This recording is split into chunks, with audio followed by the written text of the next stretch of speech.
The gavel cracked like a gunshot through the Waldorf Astoria's grand ballroom in New York City, a sound that sliced the air and commanded silence. Crystal chandeliers hung heavy overhead, their light bouncing off polished marble floors and the sea of black tuxedos and shimmering gowns below.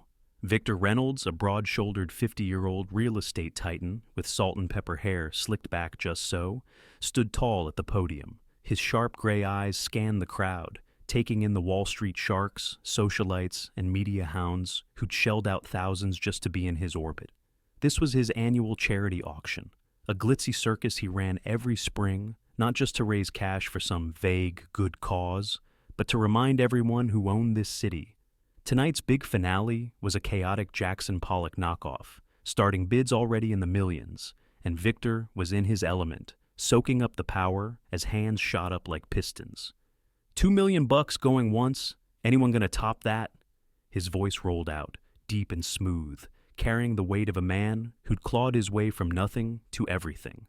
The room buzzed with low chatter, a few heads nodding in awe. Victor leaned one elbow on the podium, smirking faintly, letting the tension build before he'd slam the gavel down and call it a night. Then, out of nowhere, a sound broke the rhythm, slow, heavy footsteps echoing from the back of the ballroom. The crowd twisted in their seats, craning necks to see. A young guy, maybe 20, stepped into the glow of the chandeliers. He was a walking contrast to the room. Beat-up denim jacket fraying at the shoulders, faded sneakers caked with Manhattan grime, dark hair a mess like he'd just rolled out of bed.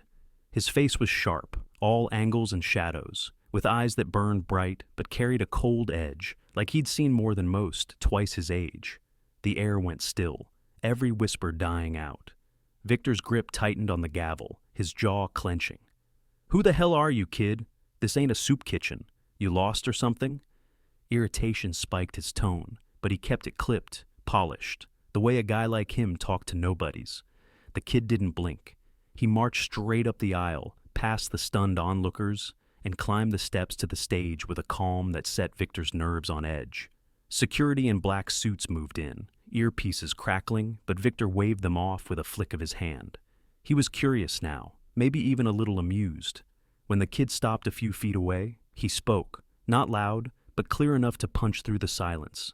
"I need to talk to you, Victor Reynolds. Alone. I'm the son you forgot about." A nervous laugh sputtered from a table near the front, some hedge fund jerk, before the room erupted in hushed murmurs. Victor's smirk twisted into a sneer as he sized the kid up, from the scuffed shoes to the defiant stare. "You've got the wrong guy, pal. I don't know you from Adam, and I sure as hell don't forget people who matter." He leaned hard on matter, dismissing the kid like he was dirt under his Italian loafers. The kid stayed stone-faced. He reached into his jacket pocket and pulled out a small silver necklace, a thin chain with a teardrop pendant, dulled and scratched from years of wear. He held it up, letting it dangle between them, his eyes locked on Victor's. "My mom was Amy Carter. That ring any bells?" The world stopped spinning. Victor felt a jolt, like ice water dumped down his spine. Amy Carter. He'd shoved that name into a mental lockbox decades ago, buried it with the broke-ass days of his youth in Youngstown, Ohio. Amy, the girl with golden hair that caught the sunlight just right, the soft smile that used to melt him back when he was a nobody at Ohio State. She'd been his world until he walked away, no note, no call, to chase the skyscrapers of New York. He hadn't looked back, hadn't let himself wonder what happened to her. Now, here was this kid, dragging her ghost right into his spotlight. "You kidding me with this?" Victor growled, but his voice faltered, cracking at the edges. The murmurs grew louder, a wave of whispers rolling through the crowd.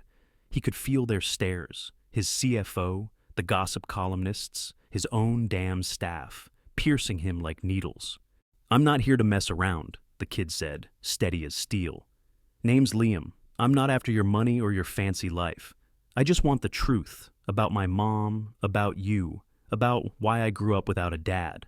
Victor turned his head, fists balling up. "Get out of here, kid. We'll talk later."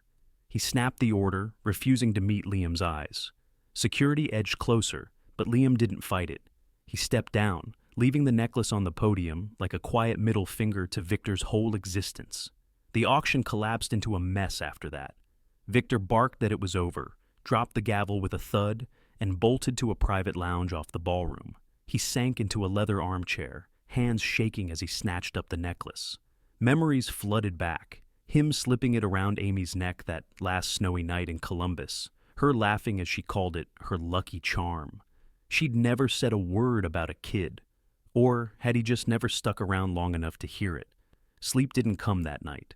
Victor paced his Long Island mansion, the city skyline mocking him through floor-to-ceiling windows. He called his assistant Jane at 3 a.m., voice rough. "Dig up everything on this Liam kid and Amy Carter. Now." While waiting, he dragged a chair to his office safe, punched in the code, and yanked out an old wooden cigar box he hadn't touched in 25 years. Inside were her letters, yellowed envelopes with Amy's loopy handwriting, mailed to his first shitty apartment in Queens. He'd never opened them, too busy hustling to care. Now, he tore one free, staring at the faded ink, knowing he couldn't keep running from it. 3 days later, Jane dropped a file on his desk.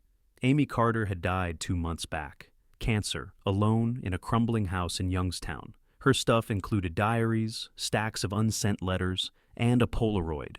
Victor, young and cocky, arm around Amy, that necklace gleaming against her sweater. Underneath, her writing. "Liam, you're the best thing I ever had. Someday you'll find your dad."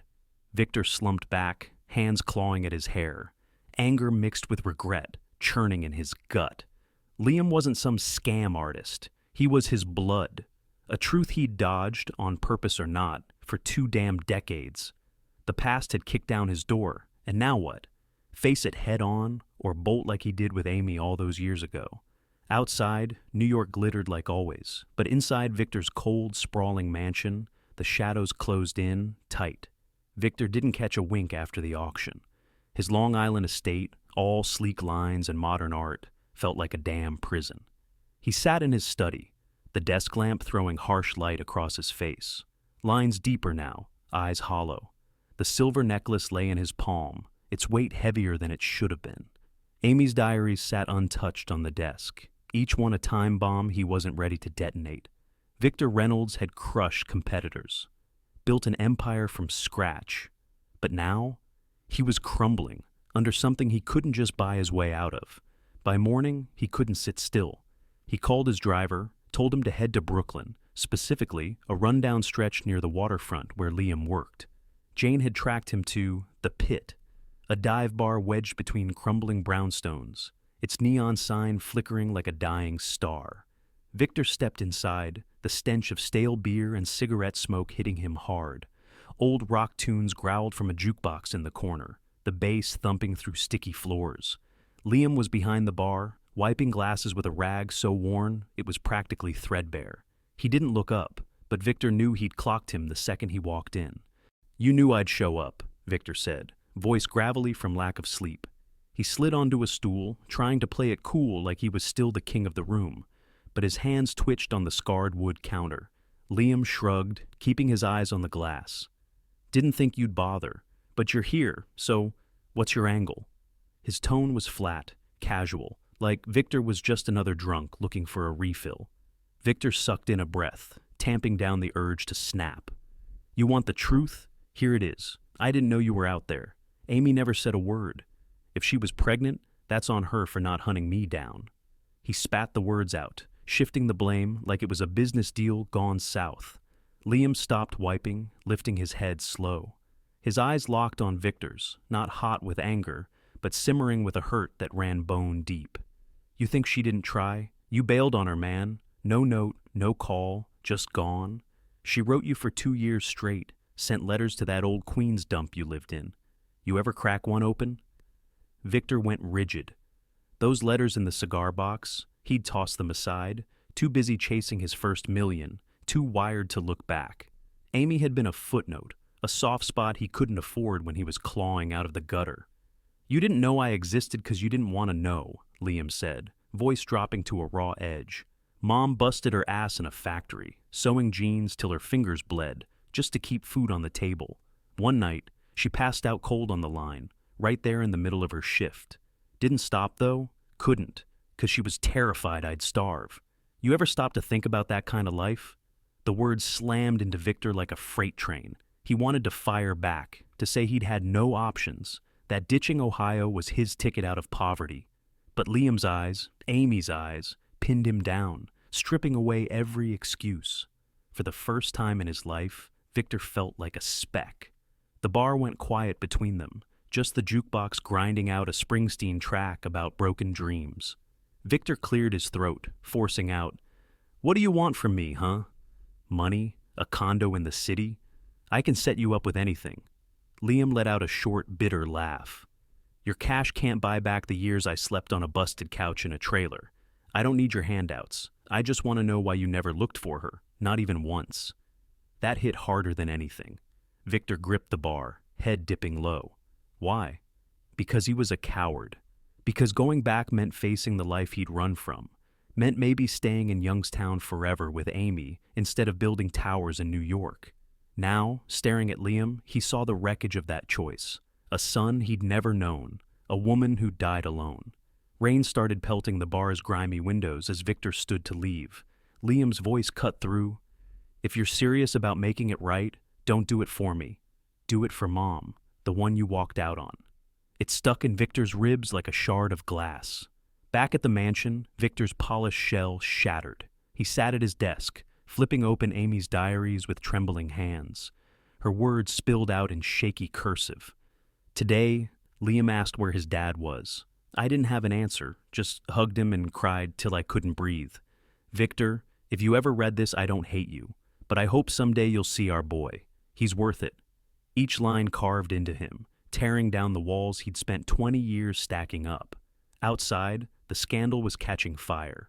A reporter at the auction had snapped Liam on stage, and by morning, the tabloids were screaming, "Mystery kid linked to real estate, King Victor Reynolds' shady past." His phone buzzed off the hook, Jane, investors, board members, but he let it pile up. The rain drummed harder, drowning out everything but the guilt clawing at him.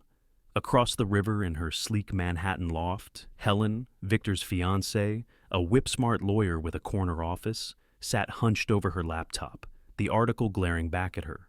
She'd built her life around Victor, trusted him to be an open book. Now this, Amy Carter, a name he'd never dropped, a kid he'd never mentioned. She dialed him, got voicemail, then grabbed her trench coat.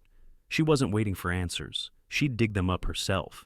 In the mansion, Victor sat alone, the necklace biting into his palm, tears streaking down his face. He wasn't the unbreakable tycoon anymore, just a guy who'd screwed up big, facing a truth he couldn't dodge. Sunlight sliced through the mansion's thick curtains, catching Victor Reynolds' haggard face. He hadn't moved from his study all night, a cold mug of coffee sitting like a prop on the desk. Amy's last diary page was burned into his brain. Liam doesn't need money or fame. He just needs a dad who's sorry, really sorry. It looped in his head, a quiet taunt he couldn't shake. His phone had been blowing up since dawn, Jane's name flashing, then Helen's. He ignored it all. The scandal was everywhere now. TMZ, The Post, even CNBC throwing around secret love child, like it was a juicy stock tip. The board of directors had called an emergency meeting, and Victor knew they weren't planning a pat on the back. His empire, 2 decades in the making, was wobbling, and he wasn't sure he had the fight left to steady it. Around noon, he buzzed Jane into the mansion. She showed up, crisp in her blazer despite the chaos, and he handed her a task. Draft up papers, transfer a condo in Tribeca, couple million in cash, all to Liam Carter. His voice was hard, but his eyes flickered with something softer. "He doesn't want it, but I'll make him take it." Jane nodded, lips tight, though she figured Liam wasn't the type to cave.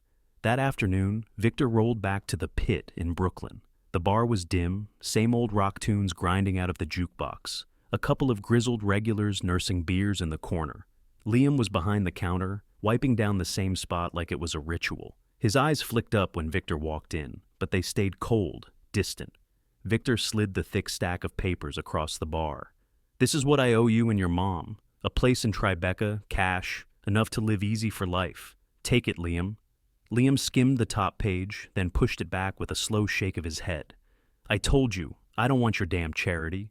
You think a fat bank account fixes 20 years of me, wondering why my dad didn't give a shit?" His voice stayed even, but it cut deep. I'm not some stray dog you can toss a bone to and feel good about it.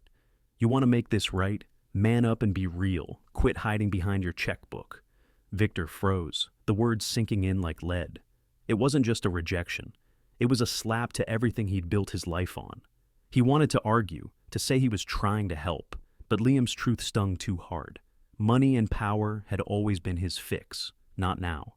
While Victor grappled with that, Helen was on her own mission. She'd rented a car and driven 2 hours to Youngstown, Ohio, pulling into a cheap motel off the highway. A PI she'd hired, a gruff guy named Mike with a nicotine-stained mustache, met her there, sliding a manila folder across the chipped table. Inside were Liam's birth certificate, Amy's hospital bills from years of overwork, and a letter she'd scribbled before cancer took her, addressed to Victor but never sent. Helen read it slow, her throat tightening. Amy didn't curse Victor out.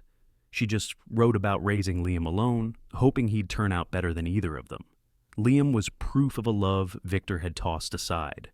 Back in New York, Helen parked herself at the Pit that evening. She sat in a shadowed booth, watching Liam sling drinks with a quiet focus. When the crowd thinned out, she walked up. "You're Liam, right? I'm Helen, Victor's fiancée." Her voice was steady, but her eyes searched his face. Liam paused, wiping his hands on the rag, a flicker of surprise crossing his features before fading. "Yeah, I know who you are. What's this about? You here to play cleanup for him?" "Nope," Helen said, shaking her head. "I'm here 'cause I need to know what's real.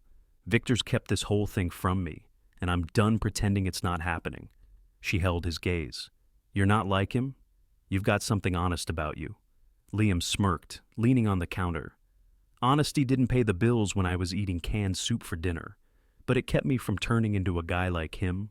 He started talking, not whining, just unloading, about the trailer with holes in the roof, about Amy passing out at the factory while he slept on a lumpy couch, about staring at his reflection as a kid, wondering who his dad was. Helen listened, her coffee going cold. She got it, more than she expected. Her own dad, a slick DC politician, had walked out when she was 10, chasing power over family. Liam's scars mirrored hers, and that hit her hard. They talked late into the night, the bar's neon buzz filling the gaps. When she left, her head was spinning. She loved Victor, but trust was cracking. Liam wasn't just a headline. He was a guy she understood, maybe too well. Meanwhile, the board was breathing down Victor's neck. Emails piled up, calls flooded in. One director even barked over the phone, "Fix this mess or you're done. We can't have a CEO dragging this kind of dirt." Victor didn't bite back, just let Liam's voice loop in his head. "Be real." That night, Helen stormed into the mansion. "What the hell are you hiding from me?" she demanded, voice trembling. Victor laid it out. Amy, Liam, the letters he'd ignored for years. When she pressed him on his next move, he muttered, "I'll give him everything I've got." Helen's eyes flashed with disappointment. "You still don't see it. He doesn't want your money. He wants you. But you just keep throwing cash at it like that fixes anything." She grabbed her bag and walked out, leaving Victor in the dark, the silence heavier than ever. Over the next few days, Helen started hitting the Pit regular. She and Liam talked about life, their messed up pasts, how Victor had screwed them both in different ways. One night, Liam told her about Amy's last hug, weak, frail, but full of love, and Helen grabbed his hand without thinking. They didn't speak, but something clicked. Not romance, just two people who got each other's pain. In the mansion, Victor stared out at the black lake, the city's glow faint in the distance. He was losing it all, his empire, Helen, any shot at being a dad. For the first time, he asked himself, could he ditch the power trip and chase what he'd thrown away? Rain tapped a steady beat on the mansion's windows, streaking the glass like tears Victor Reynolds wouldn't let himself shed. He sat in the cavernous living room, the silver necklace clenched in his fist, staring out at the dark ripple of the lake. Helen had been gone 2 weeks, walked out without a word, just left her engagement ring glinting on the dining table like a quiet accusation. The board kept hammering him, threatening to kick him to the curb if the scandal didn't fade. But Victor wasn't fighting anymore. He was bone-tired, not from the power slipping away, but from knowing he'd already lost what actually counted. After Helen's exit, Victor did something wild for a guy like him. He wrote Liam a letter. Not some polished excuse or groveling plea, but a raw spill of what he'd buried deep. "I don't deserve to be your dad," he scratched out, pen shaking in his grip. "I screwed up, big time. But if you'd give me a chance, I want to try, not with cash, but with whatever's left of me." He mailed it off to the Pit, no return address, not expecting Liam to write back, just hoping he'd read it and maybe not hate him completely. Meanwhile, Helen and Liam were building something new. Those late-night talks at the bar had sparked an idea in Helen. She wanted to start a center for homeless teens, kids like Liam, who'd grown up with nothing but grit. She quit her cushy law job, sold her Manhattan loft, and poured the cash into it. Liam balked at first, arms crossed as he leaned against the bar. "I don't need saving, Helen." But when she shot back, "This isn't about you or me. It's about those kids who've got no one," he caved, a slow nod sealing the deal. They took the money Victor had tried to force on Liam, the condo and cash he'd rejected, and flipped it into startup funds. Helen grinned, calling it his accidental redemption, though he'd never know. They set up shop in a beat-up Brooklyn warehouse, naming it Little Light after something Amy once said to Liam. "Even in the darkest shit, one little light's enough to keep you moving." They painted the walls bright, hauled in secondhand furniture, and got to work. The place took off quick. Liam stood in the main room, a big open space with mismatched couches, telling the teens his story. Not to bitch about it, but to show them they could climb out too. He'd squat down, eye level with a skinny kid in a hoodie, explaining how he'd survived on ramen and stubbornness. Helen ran the numbers, filed permits, but she'd stop sometimes, watching Liam laugh with the group. His realness, rough edges and all, cut through her guarded shell.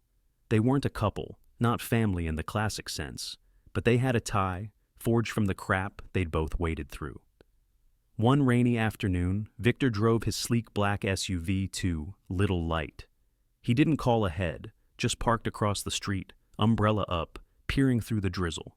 Inside, Liam was kneeling, showing a kid how to tie his laces right, patient, firm, like he'd done it 1,000 times. Helen leaned against a wall nearby, a soft smile breaking her usual cool as the boy fumbled and grinned when he got it. Victor's chest tightened, not jealousy, but a pang of something else. This kid he'd never known was already a better man than he'd ever been. He didn't cross the street. He trudged back to the car, rain soaking his coat, and slipped an envelope under a dripping tree. Unmarked cash for the center, no strings. It was the only way he could think to help without stepping on Liam's toes. On the drive home, Victor made up his mind. He was done. He typed up a resignation letter to the board, short, blunt. "I've lived too long for the spotlight. Time to live for something else." He hit send and shut off his phone. Victor quitting Reynolds Realty sent shockwaves through the city. The papers went nuts, bankruptcy rumors, health scares, but he didn't give a damn. He sold the mansion, moved to a small cabin upstate near the Catskills, where the quiet let him breathe. There, he cracked open Amy's letters again, reading every word slow, letting her voice fill the empty spaces. A few weeks later, a plain envelope showed up in his mailbox, Liam's blocky handwriting on the front.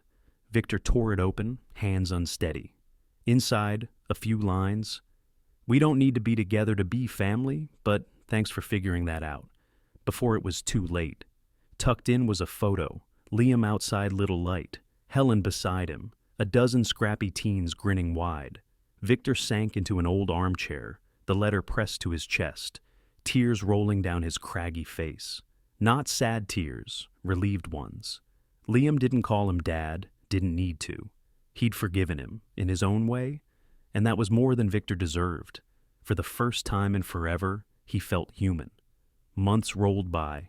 Victor stayed off the grid, but sometimes he'd drive down to Brooklyn, park a block from Little Light, and watch. Liam and Helen laughing with the kids, the place alive with noise and hope. He never got out, never said a word, just smiled faintly and drove off. He had no right to claim Liam, but knowing he was okay was enough. Helen and Liam kept the center humming, turning it into a lifeline for lost kids. They didn't talk about Victor much, but they knew he'd had a hand in this, not with his money, but with the late-as-hell wake-up call that pushed them here. One night, after locking up, Liam stood on the warehouse porch, rain tapping his jacket. Helen stepped out, handing him a steaming mug of coffee. "What's rattling around in there?" she asked, nodding at his head. Liam grinned, staring out into the wet dark. "Mom used to say family's not about blood. It's about being real with each other. She nailed it." He glanced at Helen, then back at the building, where the kids slept safe inside. "This is my family now." Helen didn't say anything, just stood there with him, the rain washing down. Upstate, Victor sat in his cabin, the necklace in his hand, the photo on the table. He'd found a piece of himself, not in boardrooms or bank accounts, but in the people he'd once left behind.